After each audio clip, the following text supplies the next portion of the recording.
Hello, I'm Jyoti Rosenberg, the host of Designing Successful Startups, where today's guest is Andrea Stephany. What would be the simplest way on earth to get tested for a disease like lung cancer? For that, we had to compare our ideas to what has successfully happened in the world. So what is one disease that we all know that everybody got tested for? COVID. Andrea Stephany Díaz is a visionary entrepreneur and the co-founder of OncoSwab. Selected as a top 100 young scientist in Europe, she stumbled upon a cancer screening idea that led her to start her first diagnostic company at the age of 24. Andrea pursued a master's degree in molecular biotechnology with a goal of making an impact in global health. Today, lung cancer is the leading cause of cancer death in the world, fueling Andrea's strategic vision for early detection with OncoSwab. And here is Andrea. Hi, Andrea. Hey, how are you? My first question is always, where are you originally from and where do you live now? Wow. Well, so I am from Venezuela originally. I was born in an island in the Caribbean, even though I'm way too pale to be Caribbean, I know. But that's where I was born. And then I'm half German, half Spanish originally. And then my mom decided to go back to Spain and take us back to Spain. So we did that when I was around 12 years old. So finished 6th grade and then moved to Spain, moved to Madrid. Lived in Spain essentially my whole life after that. So almost all of my memories are there in Spain. So definitely when people ask me where I'm from, it's a kind of a long answer, as you can see. And I now live in San Francisco, California, because of obviously the startup. One of your honors is that you were selected in the top 100 young scientists in Europe. How did that come about? So that was actually for a program that the European Commission organized to bring 100 young scientists from all over Europe to come up with solutions to societal challenges, all linked to the Horizon Europe mission, right? So like sustainability, oceans, smart cities, and of course, cancer. So I applied to participate in the cancer mission program of that program. And honestly, it's an interesting story how I ended up there. I saw an Instagram ad. That's how it all started, actually. I was scrolling through Instagram and then I saw this ad. Something like disruptive minds needed. That was what the ad said. I was like, sure, I'll click on it. And then I saw it was for this very competitive competition, like a hackathon, if you will. And I hesitated because up until that point, I was 24 then. Up until that point, I was the kind of person that would apply to like summer programs and internships at like the best places, etc. And I never got it. I never got in. So I was like, why are we going to apply? I know I'm not going to get in. And then the last day, like literally the day of the deadline, I decided to apply. And I just gave it my best. I did the application, but with full of storytelling. So it wasn't just this is my background. I studied biochemistry, and this is why I want to be in the cancer mission arena. It was all about like my personal connection to the mission and my personal connection to wanting to create bigger impact, something that's bigger than myself. And I got in, and that's how all of this started. That's literally the reason why we're talking today. So I'm very glad I applied. Did they care what language you applied in? I think it has to be in English because then they do a peer review selection process, which wants to mimic, I guess, the how science works in general. And all of the participants or the applicants, we had to read other applicants' application in the other missionary tests. So they were all in English. And you have almost no accent. You must have started learning English at a very young age. I did. Yeah, my parents, that's something that they knew they wanted.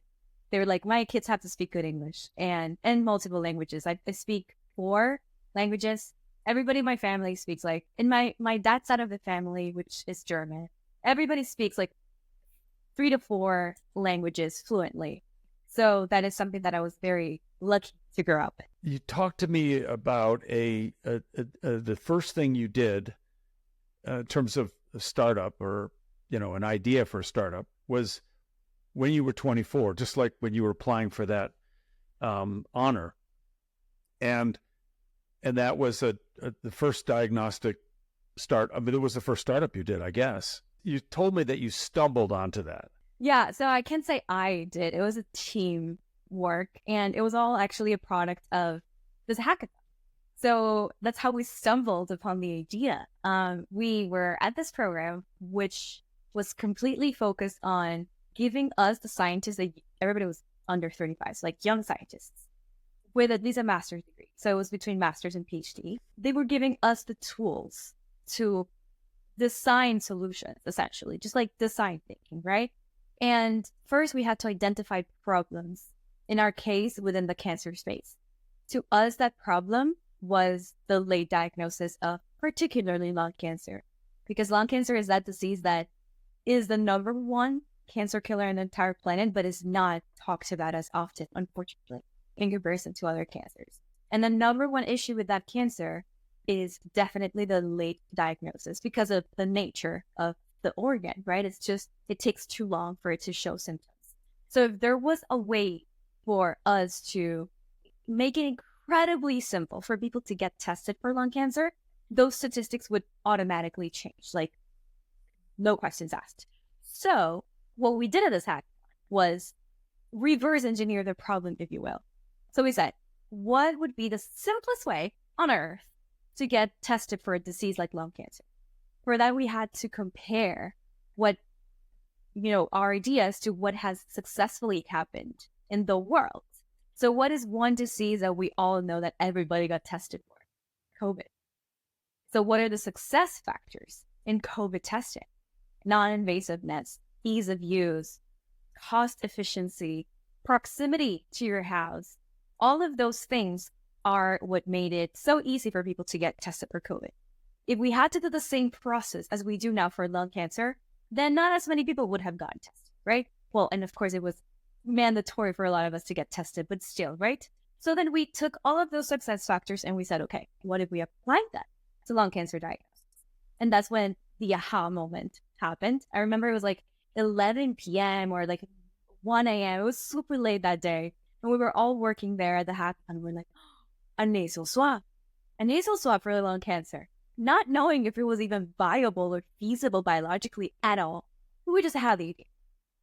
The least we could do is give it a try. And after the hackathon ended, I remember that night I couldn't sleep. The night after, I couldn't sleep.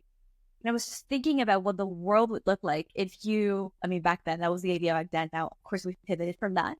If you, let's say, go to a COVID testing facility and you tick a box and you're like, yes, test me for lung cancer as well. Wow, that would be incredibly easy. So I said to my team, I want to do this. I want to at least give it a shot. I want to make sure that it's viable or find out if it's viable. And then my co-founder, Fabio, who was doing a postdoc at a time, his second postdoc, he was like, I'm in. Like, I also can't sleep. I also can't stop thinking about it. And then him and I started what is now OncoSwap. I had lung cancer when I was 19, but I think it's different because mine was just a metastasis from the bone cancer. So I'm pretty sure that but just check me on this, that it would behave differently than most of the types of lung cancer you're trying to diagnose.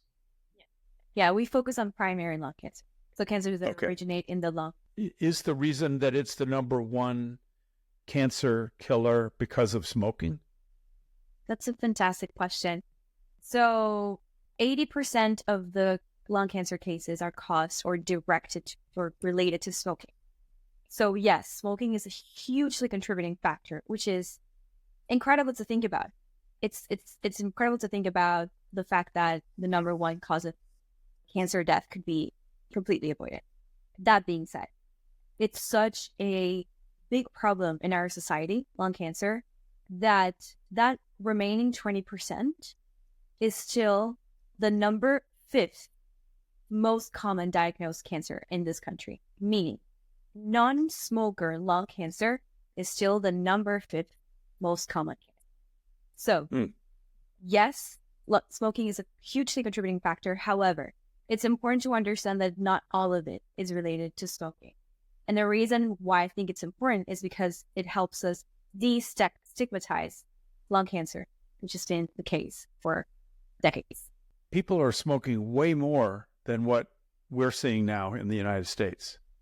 Well, there's a couple of things here. First, despite the fact that in the United States, there has been tremendous progress on reducing smoking rates, it's still not the case in every state. Kentucky, West Virginia, Arkansas still have incredibly high rates, especially of lung cancer, because of the smoking habits. And then another thing is, again, despite that fact, lung cancer causes more death in the United States than prostate cancer, breast cancer, and colon cancer combined. So it's still a very, very prevalent issue in this particular side of the world. Now, in Europe, you're completely right. It surprises me as a young person. I am with my friends in Spain, and we're a table full of 12, 15 people. And I promise I'm the only one that is not smoking. Today, 2024. Wow. It is incredible. My mom smokes, my sister smokes. Like it is a big issue. You're right. I really hope that awareness in this space changes this. I'm my friend's worst nightmare, because I literally do lung cancer research for a living, and every time I'm with them and they're smoking, I just have to tell them. I just need to tell them, obviously. And everybody says the following, and I'm sure you've heard this. Oh, well, my grandma smoked 17 packs a day for 95 years and she never got lung cancer. And then my neighbor never smoked a day and had lung cancer. Like, people just cherry pick the statistics, again, because it's not something we talk about often, because there's so much shame. So I really hope to see, we are seeing increasing amounts of awareness done in this space because of that same reason. Now, again, smoking is not the only cause. There is actually increasing numbers of women in their 40s that have never smoked that are getting lung cancer. This number particularly is increasing, and we still cannot pinpoint the exact origin for this situation. Hi, the podcast you are listening to is a companion to my recent book, Tech Startup Toolkit: How to Launch Strong and Exit Big. This is the book I wish I'd had, as I was founding and running 8 startups over 35 years. It's like a memoir of my entrepreneurial journey. I tell the unvarnished truth about what went right, and especially about what went wrong. It's for the founder, the CEO, and wannabe founders of tech and non-tech startups. You could get it from all the usual booksellers and also from the publisher at Manning.com. I hope you like it. It's a true labor of love. Now back to the show. So OncoSwab, am I saying it right? You are, yes. Okay, good. If you're successful with this, which I'm sure you will be, you're one of the top 100 young scientists in Europe. How will that change the world? I mean, what kind of describe for us what that will mean? So the survival rate for lung cancer in the United States is currently around 20%, which is an all-time high. In other countries, including Europe, it's even less than that. Right now, if somebody comes to you and says, I've just been diagnosed with lung cancer, it's terrible news. It's news that nobody wants to hear. However, when it's detected at stage 1 or even stage 2, the probabilities of survival can be up to 90%, 95%. That means that it's not a deadly disease when diagnosed early. So the vision we have for OncoSwap is for it to become so widespread and impulse early diagnosis to get to a point in society where if somebody goes to you and says, oh, I've just been diagnosed with lung cancer, you're like, okay, so what are the next steps? What are you going to do? When are you going to start treatment? It is not a death sentence anymore. That is the vision we have with OncoSwap. And we're very certain that by bringing people closer to lung cancer detection and not expecting the other way around to happen, that's something that is very, very feasible. When you detect it that early, do they even do surgery, or they just do a chemo treatment? So it depends. This depends on the size of the nodule. This depends on the stage. It can be resectable if it's small enough, if it hasn't been spread at all. So the surgery is definitely an option. And that is really the best option because then the tumor is removed. And that is the best scenario, really.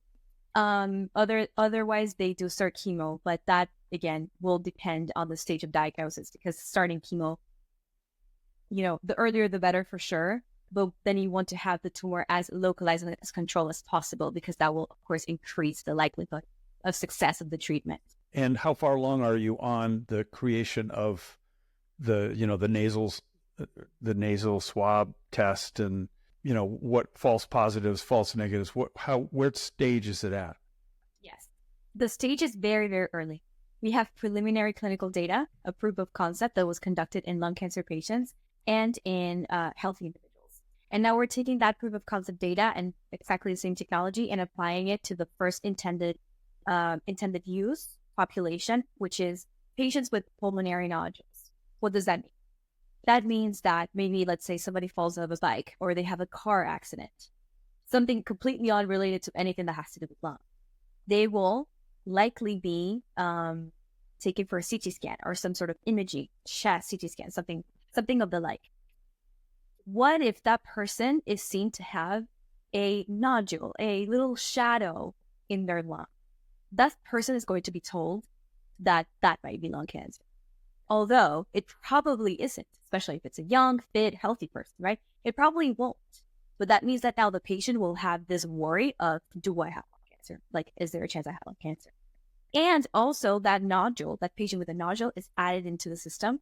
And now a doctor has to review manually each case and decide which ones will go to biopsy. Okay, which ones will go to biopsy, which ones will be observed. What happens right now is that around 50% of biopsies could be avoided, meaning that the patient is subject to an invasive procedure, but then it's not cancerous. It's a benign, it's something completely different. It can be even pneumonia, it can be tuberculosis, less likely, but it could be other things other than lung cancer.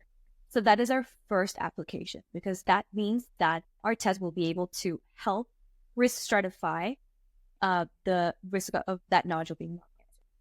To answer your question about false positives, false negatives, we are still very early in the process and cannot disclose yet any information about the clinical trials. But once that is achieved, the bigger clinical trials achieved around maybe in a year from now, we'll be able to talk about more publicly about sensitivity and specificity data. Because this is non-invasive, your FDA approval path is not very difficult. Isn't that right? Well, I don't know if I would call it not very difficult or if my investors would like me to call it that. Yes, so it's easier than if you compare to therapeutics company, 100%. If you compare it to a company that's doing like bronchoscopy analysis, like the sample needs to be taken during bronchoscopy, 100%. It is very non-invasive. However, we need to think about the possible outcome of the patient. If the patient is told to be negative for our test and is not subject to biopsy, that will be detrimental for the patient, right? If the patient is said to be positive for the test and is subject to an invasive procedure that could have otherwise been avoided, it's also detrimental for the patient. So that is where our risk relies. That is why we need strong, good, thorough data to help us with our FDA case. So if that is good, if the data looks good, if the data is solid, if the clinical trials are successful, then yes, and we have a good case. Yeah, you're still very young, but you're already thinking about the next generation, and you've got some ways in which you're trying to positively influence the next generation of women in particular around STEM, and maybe that's another chance to change the world. 100%. Well, it all stems, no pun intended, from the fact that I feel like I grew up with a lack of role models, female role models, in this space where I'm currently at. And I feel like there are so many incredible female founders that are changing this. And my goal, I remember one of the first interviews I ever did for a magazine. They asked something about female founders, and I think the article was about female founders. And I said in one of the questions, honestly, I really hope that there is a day where we don't have to say she's a female founder. Like, this is a female founder. It's just founder. That happens to be a woman, happens to be a man. Because right now we are the minority. So we have to clarify that it's a female founder because it's out of the ordinary. But I think that we're slowly changing that. So yeah, to your question about the next generation, I started a YouTube channel forever ago. I barely have any time to post there anymore, but it was this passion project of mine that, believe it or not, helped me a lot with the startup, and I'll tell you why in a second. This YouTube channel, DNAndrea, it's a funny name. I started when I was in college, originally to talk about my experience studying biochemistry and I don't know what that looked like, what you could do after studying biochemistry, etc. My first video, which is really, really painful to watch, and I hope I never have to again, is about, that is really called Estudiar Bioquímica, studying biochemistry. It started in Spanish, then I switched to English. That was like, for some reason, my most watched video because a lot of people wanted to know about what it is like what do you do in that degree and what you do afterwards, etc. Is it hard? What do you need to do, etc. So, but a big desire of mine was for women, young women, maybe girls that are in high school still or middle school, to see that there's a lot of us girls that look like them doing this, right? Now I've transitioned to, of course, talk more about my entrepreneurial journey, which again is something that it's one of my goals for next year to do more of that, just because I feel like, again, back to my lack of role models when I was younger, I'd love to share my journey building this company as a young female and as a person in general, but especially targeting young females, to see what this is like and to see that they can also do it. Why? Because I remember being 16 or so. I was living in Canary Islands at the time. I moved a lot. I've lived in many places. I didn't include that in my introduction, but we've moved around a lot. I was in the Canary Islands in high school, daydreaming about my future. And I always saw myself as this successful businesswoman. I knew I wanted to be in science, but somehow like my gut was telling me I was going to be a businesswoman. And I didn't know how to connect the two, to be honest, but that's just how I saw myself. And then when I started getting into this, the world of entrepreneurship and starting companies and all of that, I started following every podcast I could, reading every book I could, following every YouTube channel I could, all men, all guys. Especially in this space. In biotech, there were like 0 women. The one woman was Elizabeth Holmes with Theranos, and we all know how that ended. So that's like truly a shame that the one young woman in biotech that we know, I mean, now there are more, luckily, but back then that was like the only example that the world knew of. So I feel like it was hard for me to envision myself doing what I'm doing now, just because I didn't see anybody else doing it. So I thought, okay, I will eventually start a company. I will eventually create a business, but because there's nobody else doing it, it must be really, really hard, which means that I need a lot of credibility. And for credibility, I need time. So I'm going to get a PhD, postdoc, be in the industry, work, blah, blah, blah. And when I'm 50 and people believe me, then I'll start a company. That's what I thought back then. And then, obviously that's not what ended up happening. So I'd love to, of course, inspire, if I can in any way, the next generation of young people. We make a YouTube from this, and as well as the Apple and Spotify, and you can, spread these to all the places where you think you can, inspire and influence. On my podcast, I think we're right about 50% of the guests are startup founding people who happen to be women. Thank you for saying it that way. I'm very happy to hear that. That's awesome. I saw that in your podcast. I saw it in your website. I was scrolling down. I was like, there's a lot of women. I'm so happy. I noticed, And the interesting thing is that when you're a woman, that's the first thing you notice. And the reason I know is because I always compare this with my co-founder, who's a man. Like, we were in Chicago at a business dinner with like 20 people in a table. And I was the only woman. And nobody noticed. And I told Pablo, I'm the only woman. It's like, oh, that's true. And like, that's the first thing I see. So I'm congratulations on that. By the way, I was going to tell you before how the YouTube channel helped me with my startup. And I can tell you, but if you want. So one of the reasons, and the most important one, is science communication skills. I had never thought it was going to be so helpful. What I did in my YouTube channel, I have not that many videos, but like over 30 or 40 videos. What I do is I study a very, very complex topic and I simplify it to make it very easy for people that don't necessarily have a background to understand. And that on its own is a skill that now as CEO of a biotech company, I do every single day of my life. And it's helped me tremendously. And you said your first one that you put up there was in Spanish, but then are the others in English? I think most of them are in Spanish, and then that was a bad idea. I don't think this applies to anybody listening, but if anybody's thinking about doing a YouTube channel or has a YouTube channel and want to reach a broader audience and wants to switch to English, don't do it, because it just messed up with my algorithm. And my audience was already in Spanish. I was being suggested to people in Spanish. Those videos in Spanish were doing very well. But then I felt like, I then moved to Germany. I was working in English. I was doing everything in English, and I kind of wanted to talk about these topics in English and also wanted to reach a wider audience. But the opposite ended up happening, and I definitely had a very big niche in the Spanish-speaking market. So for me to be exposed to. So yeah, I ended up switching to English, but maybe. So talk a little bit about the company itself. It's called OncoSwab for oncology. It's very self-explanatory what it is all about, right? It's good. And how many people, and where are you sort of in terms of a stage? Yes. So we incorporated the company, had the idea of this hackathon September 2022. Then it was just Pablo and I wandering around the world, figuring out what to do. We were completely lost. It was honestly a miserable time.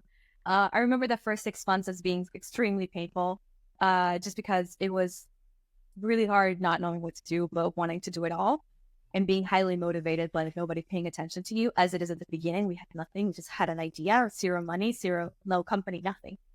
So that was definitely very tough, but we made it out of there. Then we decided to register a company March 2023 after meeting some milestones, but mostly internally, right? Seeing that there's a case, after we had talked to doctors that were interested, after we had talked to some payers, after we had done some market analysis and realized this was actually heading somewhere besides the science. We raised the pre-seed earlier this year, January. We're raising a seed now as we speak. Investors are coming in as we speak. So it's actually picking up now. It's going really well. As I said, we did the proof of concept and now preparing to do clinical trials also as we speak. So all of the doctors, we're starting up in Spain with hospitals in Spain, and all of the doctors are fully and super committed. It is such a blessing to be working with doctors that are extremely motivated to be a part of it, to bring the technology to reality. So that's the stage of the company. The plans for all of next year is to do a clinical trial for the nodules and have a version of the test that is ready to launch in a very release approach, in a very limited release approach, to what will be our first adopters. That part of the strategy is a bit we not disclose it so openly, but the part of the stage of the company we're at is, I would say, seed, prepare for clinical trials. What we've done so far is also recruit top professionals in this space, both lung cancer and liquid biopsy, as far as our advisory team. And the team in itself, we're 4, about to be 5. So super tiny, but I love it. I actually love our company size. I was talking to an investor this morning about that, and he was asking about our next hires. And I was like, as little as possible. Honestly, you don't need to hire more people if you don't need it. I think we are completely overworked, but we're doing fine. We're laser focused. And I feel like increasing the team size in a way that doesn't relate to the stage you're at can be more of a distraction than a solution. So we're probably going to keep the team size fairly small, maybe hire 1 or 2 more people for the next round. So yeah, that's where we're at. And you're finding investors where? In California, in the San Francisco area? Everywhere, yes. So definitely mostly here in San Francisco, but so some of the VCs that we're talking to, I just don't want to disclose too much, but some of them are in North America. Some of them are in the UK. Some of them are in Germany. And I think that's about it, all of the countries that we're covering. And then we also have angel investors that are coming in at this round, or that have already come in at this round. And those are also the countries I mentioned, plus Europe, like other countries in Europe, like Switzerland, like Spain, for example. And are you bringing in any strategic investors at this early stage, or that's going to be for later, or maybe not at all? Yeah. No, 100% super interested in strategic investors. We are talking to them, but we're not bringing them in yet, just because it's a little too early in general. However, despite the earliness, it's important for us to know what they want to see, which is why we're talking to them. And also see if there is a market at all. So I believe that after the first set of data we get, then we could talk about a partnership or investment, but not for the time being. I think anybody who's been watching this, including me, would say you're very gritty. You've got a lot of grit, right? You would agree. I would say so. I would agree. Where do you think it comes from? Because it sounded like you had it when you were 24. You probably had it before that. So where do you think it came from? Oh my God. So I have to say it has to come from, if I have to say one reason, it's probably being a third culture kid. So being an immigrant, becoming an immigrant at such a young age, always feeling like you don't belong. Like every city I've been in, every place I've lived in, I've always felt like an outsider. And sounds like something bad, but it's a blessing truly, because that allows you to see things differently. So as I said, I'm half German, half Spanish, was born in Venezuela. I was literally born in a third world country where you can either be rich or poor. There's no in between. And if you have access to a foreign currency, then you live like a king or queen, literally. So that was my childhood. Like I was very well off. And then I moved to Spain with a mom that was a single mom, a little sister, and me. And then turns out we were no royal family. We were just like regular citizens. In fact, honestly, struggled a lot throughout my teenage years. Lots of like mental health issues in my family, layoffs, financial problems. We moved a lot again for those same reasons. By the time I was 23, I had already lived in like 7 different places, with again different languages. So it's that ability to constantly adapt, one thing. And the second thing is, I think that it's funny when I talk to people about what I'm doing, and I hear the comment, which I'm sure you've also heard a lot in your journey. It's so unbelievable, the risk you're taking. It's so honorable. You're so brave, which is super well meant. And I really appreciate it when people say that. But to me, I've never fully understood that comment. You know, like the risk I'm taking. What risk? I have been through a lot in my life. I've grown up without having much.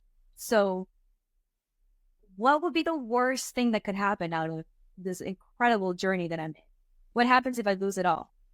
It's okay. I've been there. I'm young. I can reinvent myself. There's no risk. To me, the bigger risk would be not starting it all. You know? So I think that's a little bit where it comes from having seen so much of the world and throughout so many different lenses, feeling like the sky isn't even the limit. Like there is no limit. You know, and I'm so grateful now, you know, in hindsight, seeing everything I've been through is for a reason, because it's made me the person I am today. I hope that answers your question. Well, it's a phenomenal answer to my question, and a very inspiring answer. That's great. Thank you. I wish some of the people who are against all immigration would hear what you're saying, actually. It's a pity, because immigrants, the whole thing with immigration, you know, in the US, it's a whole topic on its own. Where I'm from in Spain, it's a huge topic as well. And when you're an immigrant, you're raised differently. When you're an immigrant, you see the world differently. You have to fight to survive regardless of how well off you are. Like, let's say you immigrate, like, for example, I immigrated to Spain with a Spanish passport. I consider myself incredibly lucky because of that sole reason, because I was able to be a citizen of the country I was living in. That is luxury. Still, you're an immigrant. Still, you're an outsider. Still, you need to adapt. That is an incredible skill that you take for the rest of your life. The first time I saw that is when, again, I was 24, starting this company. And all of a sudden, I was at the JP Morgan conference, the healthcare conference, in rooms with people that were twice my age, had 30 more years of business experience than I did, that actually knew what they were doing. And I was in the same room as them. And I had to somehow impress them. I had to somehow convince them to help me with something that not even I knew what I was doing, right? But it's that ability to adapt that I've had my whole life that made me succeed in those rooms and actually somehow convince people that are important to give me the time of the day. You know, I would not have had that if I would have lived my whole life in the same city and I would have been handed everything I had in my life. That would have simply never happened. Listeners are going to love hearing your story this episode.